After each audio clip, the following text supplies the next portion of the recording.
Okay,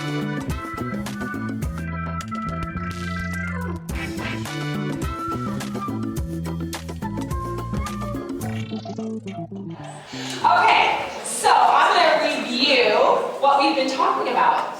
So, 2 weeks ago, in week 1, we talked about the right person myth. So, it says when I find the right person, everything will be all right. That's the myth. And what we learned was that having a right relationship with the right person requires becoming the right person first, right? That means we're not going to change when someone comes into our life. Like, if we're not good with money, we're not going to be good with money when the right person comes into our life. If we're not good with being loyal, we're not going to be loyal when the right person comes into our lives. That means we have to work on ourselves. That was week 1. Week 2, that was gentleman's night, or what was it called, gentleman's club? Sorry, the last week. And we learned that having a relationship like no one else, which is what we all want. We all want relationships like nobody else. Requires men who value and treat women like God intends. If you missed either one of those, we have a YouTube channel. You can go back and watch them, and I recommend it if you missed them because these build on each other. Tonight is ladies' night. Whoop, whoop. And tonight what we're going to learn is having a relationship like no one else, which is what we want. We don't want the 50% divorce rate, right? We don't want any of that stuff. We want to have relationships like nobody else. They require women to value themselves and maintain godly boundaries. That sounds boring, but hopefully it won't be. So, I am going to tell you a story. So, I have 6 kids, and when my first child was 2, we lived in a house that was on the corner. So, in the front of our house, obviously there was a street, but also on the side of our house, there was a street that ran by. We didn't have a fence, and I had this 2-year-old, and I would let her go out and play, but we had a sandbox over here. I would never let her go past half the yard before I'd make her stop, and I'd say, come back. So all she ever played in the yard was right here. And then we got a fence. We put a fence in, and she had the whole yard to play in. She had so much more freedom, and I had so much more peace because I knew she was safe. So what we're talking about is boundaries, right? And that is what God wants for us. God wants us to have boundaries in a relationship because He loves us and because He wants us to be safe. So there's more freedom. She had more yard to use, and she was safe. Now, eventually, I wasn't going to keep her in the yard forever. She's 20 now. She doesn't stay in that same yard, right? She eventually had to go out and learn how to walk on the sidewalk without running into the street, right? She had to learn to go out and create boundaries for herself to be safe, right? So, even though you have boundaries around sex right now, eventually, you're going to move on and go over that fence, and you're going to have a different set of boundaries. And what we hope, and what your parents, I hope for you, is that you will then internalize those boundaries for yourself. So the thing about the fence, too, is that eventually your boundary is going to be marriage. Marriage still has boundaries, right? You're supposed to be loyal in a marriage. You're supposed to be faithful in a marriage. You're supposed to be gentle in a marriage. So marriage within sex still has fences, right? And it's because it requires us to respect the power and the possible dangers. So are cars and roads evil? Are they evil? Simon's shaking his head, yeah. Are cars and roads evil? No, they're tools and they're wonderful and they've made our lives better, right? They're amazing. We can get so much further. Sex is not evil either. It is God's gift to us, and it's a tool for us to use within marriage. But if I run out in the street, that car is powerful, and I will get run over, and I will die, right? Or I would be hurt very badly, okay? But sex has to also be respected that way, and that's why you have boundaries around it. So, I'm trying to make sure I got everything. So they're both good. So, I guess I'm more qualified than most to give this talk. Coleman got up here the first week, and as a newly engaged person, he doesn't have a lot of experience with this topic, but I have had lots of experience with this topic. I, in high school, did not make the right choices. I've had made lots of bad choices, but I've also been married for almost 23 years, and happily married, and so I think I've got a lot of experience with this topic. So, why is sex important to God? This is an important one. Why is this topic, why does he create boundaries around it, and why? Because he loves you. The first thing he wants is your physical health, okay? I know in school they talk about STDs and pregnancy and all those facts, so you guys know all that stuff, right? You know all that. So first of all, and that's what the school teaches you, right? And hopefully your parents do. So he is for you because he wants you to be physically healthy. 2 years ago, I was diagnosed with cancer. The kind of cancer that I had was caused by an STD. It was caused by HPV. At that time, they were projecting that, at that time, 72% of people have HPV, and they were projecting that by the end of the decade, 100% of sexually active people would have HPV. And what did they invent? The HPV vaccine, which is an awesome thing, not a miracle drug. I can give you statistics on that, so don't use it as a license to go out and do whatever you want, but that has helped us. That's a good invention. But God is for your physical health. He's also for your mental health. Ladies, especially. When I was in high school, I felt worthless, and I felt like nothing, and I made choices that reflected that. And then God is for your emotional health. So I was chasing love. I was chasing yada, right? Yada is being known and knowing someone else intimately, but I was only finding rejection, and I was in a bad cycle, right? I didn't feel good about myself. You have sex, then you feel worse about yourself, and then you have sex, and you feel worse about yourself, and it just it's a bad cycle. My spiritual health, there was nothing. I did not grow up in a home with that went to church. We didn't know God. There was no faith. There was nothing like that. But there is a spiritual component to this. God loves you, and he has created you, and he's created the gift that he gave you, and he wants you to use it the right way. And then there's relational health. I had terrible relationships, obviously, when I was in high school, and even my friendships were affected because my friends did not respect me, right? And I was always upset and worried about relationships, and it affected not just my relationships with a boyfriend or whatever, but also with my friends. All right, so I'm going to talk about the science behind sex. So, when a mom, right, has a baby, what does that have to do with sex?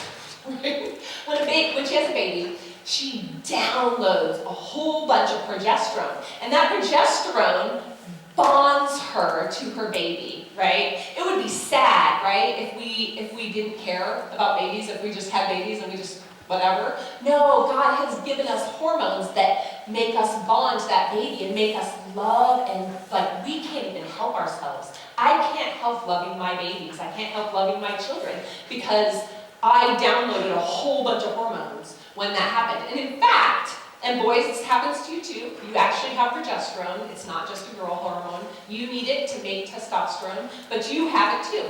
And even if I put my hand on someone's shoulder, or I shake hands with someone, or I hug my friends, yes, like David's awkwardly touching Ryan right now, you're actually downloading a little bit of progesterone, which is bonding you in your friendship. So it's not just for sex, it's for all kinds of relationships, right? It's bonding you to other people. So every time you touch someone, you're downloading a little bit of progesterone. And that is how we are becoming one with each other, right? We're becoming friends. So, you download a whole bunch of progesterone when you have a baby. When you nurse that baby, every single time you nurse that baby, you download a whole bunch of progesterone, which makes you love them and bond with them. Can anyone guess the other time that you download a whole bunch of progesterone? Sex, that's right. You guys are so smart. So you guys are so smart. When you have sex with someone, your body, male and female, you download a whole bunch of progesterone. And so it bonds you to that person. So there is no such thing as casual sex. There's no such thing as I'm just having fun. Because God has not designed you that way. You download a whole bunch of progesterone and it bonds you to that person. And the problem is, then when you bond that person, what happens if you're not married, right? And someone just walks away from that relationship. Then you're left in pain, right? You're left like having to detach yourself from something that is painful. It causes pain. So sex without strings is impossible. Casual sex is a myth. Research shows that having sex with someone who is not your spouse can have a real and measurable, which is science, right? We're not just talking about God here. We're talking about the things that God has created, science, measurable and harmful impact upon your current and your later relationships.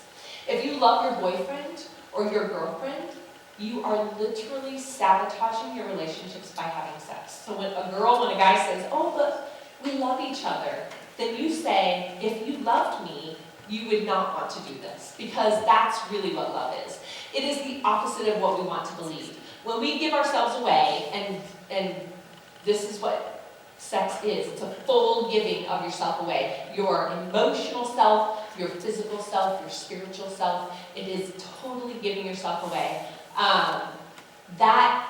Doing that to someone outside of the commitment and the protection, remember we talked about the fence, right? The commitment and the protection of marriage, it breaks down an important part of us, making our future relationships, which is what we talked about, we want our relationships to be healthy and strong and long-lasting. It makes them difficult to sustain. Not impossible. I am standing up here saying I have a wonderful, happy marriage of 23 years, and I did mess up these things. But that doesn't mean it hasn't been hard, and there hasn't been difficulties, right? But I probably made it harder on myself.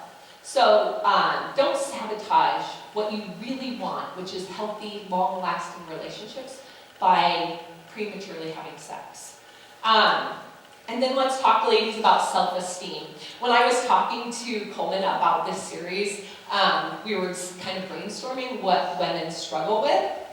And the funny part was, we both said, I think, women feeling like they're valued, or that they are important, or that they don't love themselves. And Coleman said, I just don't understand that. He's like, I've always loved myself. So, he's got, which is going to bring me to my statistics here. I think it's perfect. So young girls with lower self-esteem are more likely to engage in sexual activity. There's a link. Teen boys, this is the funny one, or the weird one. Boys are the opposite. Teen boys with low self-esteem are less likely to be sexually active. And then boys who have high self-esteem are nearly 2.5 times more likely to initiate sex. But girls with high self-esteem are 3 times more likely, or less likely, less likely to have sex. So what does that say? That's important information, because you need to know your value, ladies. You need to know that it isn't how you look, or what you do, or how smart you are. Those things are great. But that you have been put together with all the right, unique, awesome ingredients that God Creator put together and made you.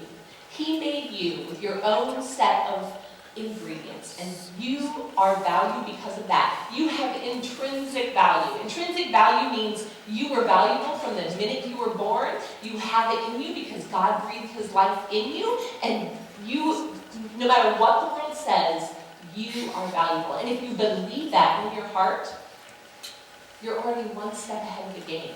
You're 3 times less likely to sabotage your relationships, right? So also there is, unfortunately, a link between adolescent intercourse leading to low self-esteem. That's when I was talking about that cycle, right? You don't feel good about yourself, you have sex, it makes you feel worse. So it's a cycle that actually makes you feel worse. So, here's an important story. What we know and what we do are two different things. I have a Bible verse on that. So Hosea was a prophet, which is funny that I'm using this. He said in his book, Hosea in the Old Testament, said, "My people are destroyed from a lack of knowledge." That's why we're talking about sex. We want you to know the important information because we do not want you to be destroyed by a lack of knowledge. Now, if you know anything about Hosea, you know that he was married to his wife Gomer, which is a terrible name for a female. His wife Gomer, who cheated on him, which is funny. And God told him before he married her that she was going to be unfaithful to him because it was an example of how God's people are unfaithful to God. And so he lived in a relationship where his wife was cheating on him. Anyways, but I digress. So he says, "My people are destroyed from lack of knowledge."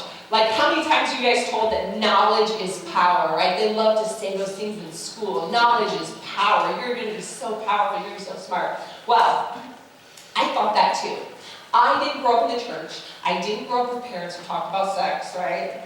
There's not a lot of parents who do that. Sorry, my son needs medication.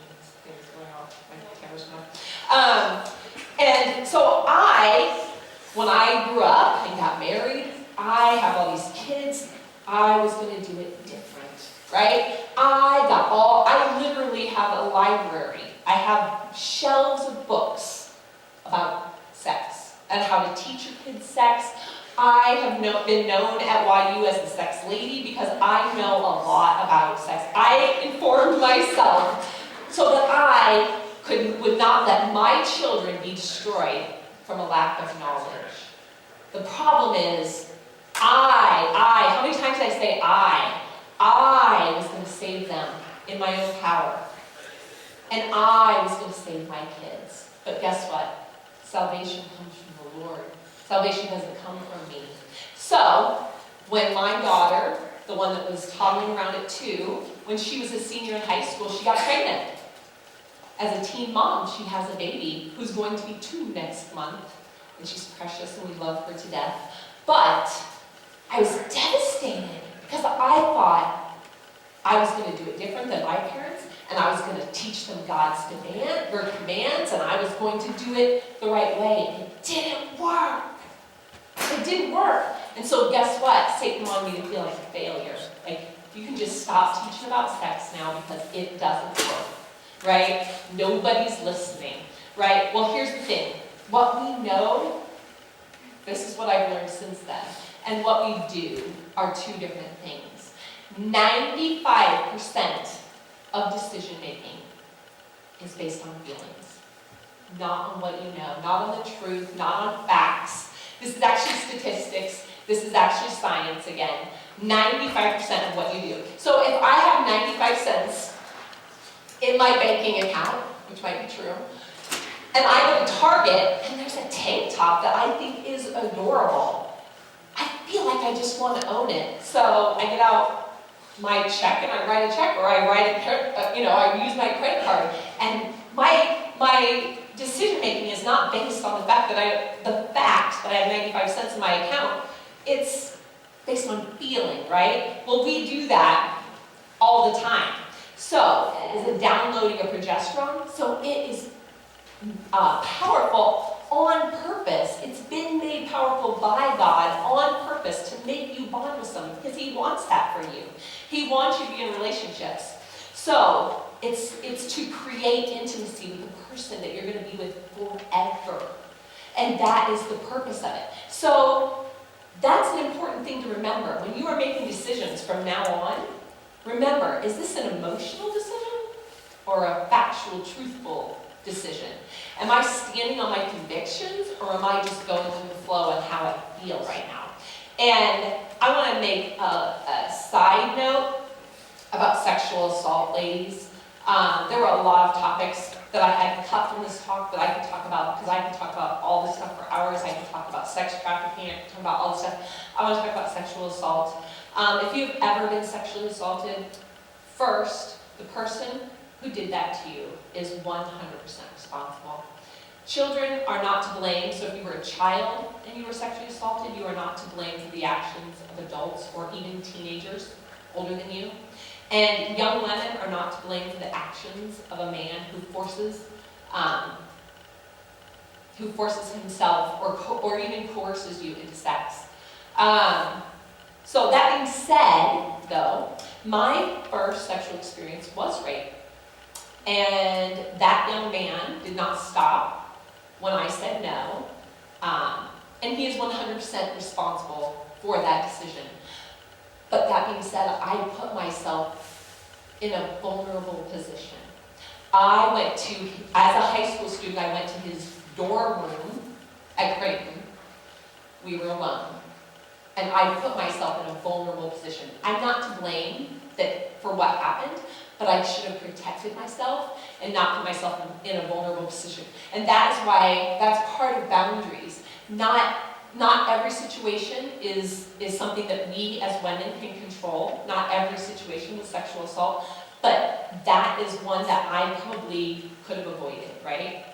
So that is why it's important for you to set up boundaries and think before you put yourself in those situations.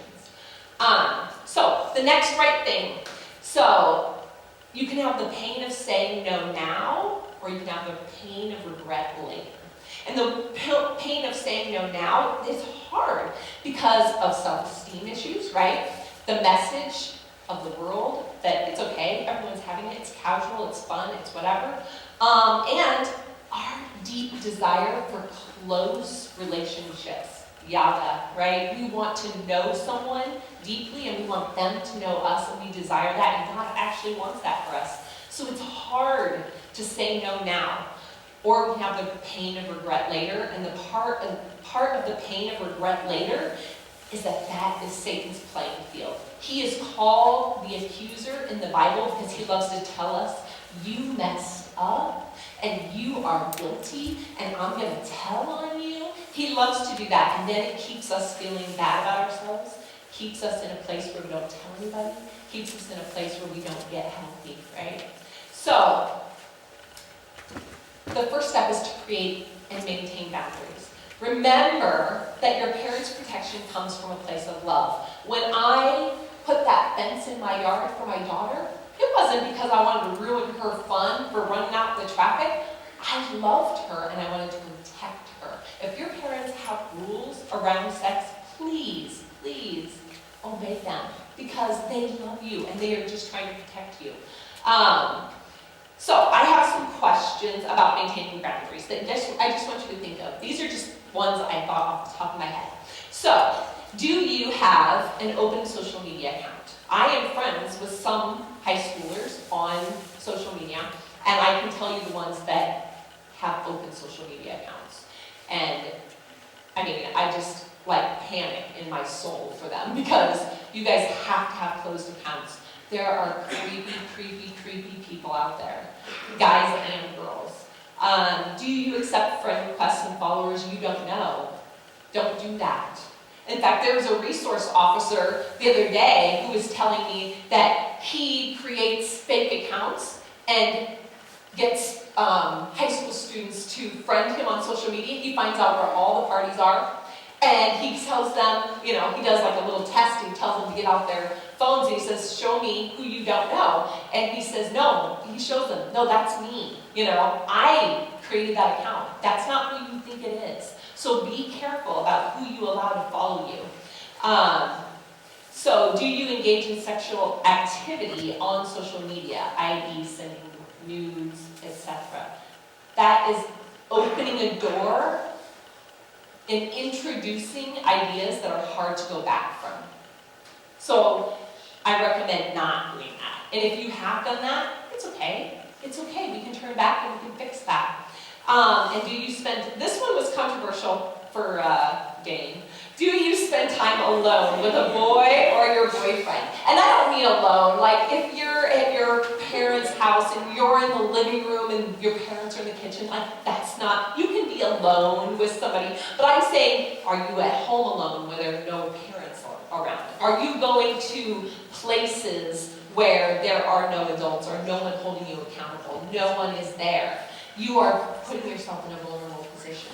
Do not spend time alone with a boy. Go to a public place. If you're on a date, go to a public place where there are people there. The next step, I leave 2 more people. You guys are almost there. The next step is, especially for the ladies, but guys too, tell someone. We are created by God to be verbal processors. There is a reason that therapy is so popular and why it works and why it has been so helpful to people. Talking helps us organize the things that we're going through or the things that we're struggling with. It helps us process it and put it in order and then we come out healthier. So, tell someone if you are struggling, if you're having a hard time maintaining boundaries, ask for help. If you have been sexually assaulted or coerced or guilted or blackmailed in sexual activity, tell your leader. That's why we're here. Tell a trusted adult, a trustworthy adult. If you have already gone too far, talk to your leader or another trustworthy adult. You can go back and reset boundaries. It is hard, but it is possible. And I just want to tell you guys all right now that every leader in this room, I'm going to say this with confidence, every leader in this room has fallen short of God's standards for sex. Not one single leader in this room is perfect. Not one single one. So nothing you can say to them, nothing you say to me is going to surprise us or shock us or any of those things. The only reason we're here is not because we're perfect, but because we've been forgiven. Because we have gotten healthy, right? Because of Jesus. That's the only reason that we can be here today. Not because we're living it right. So they are good people to talk to.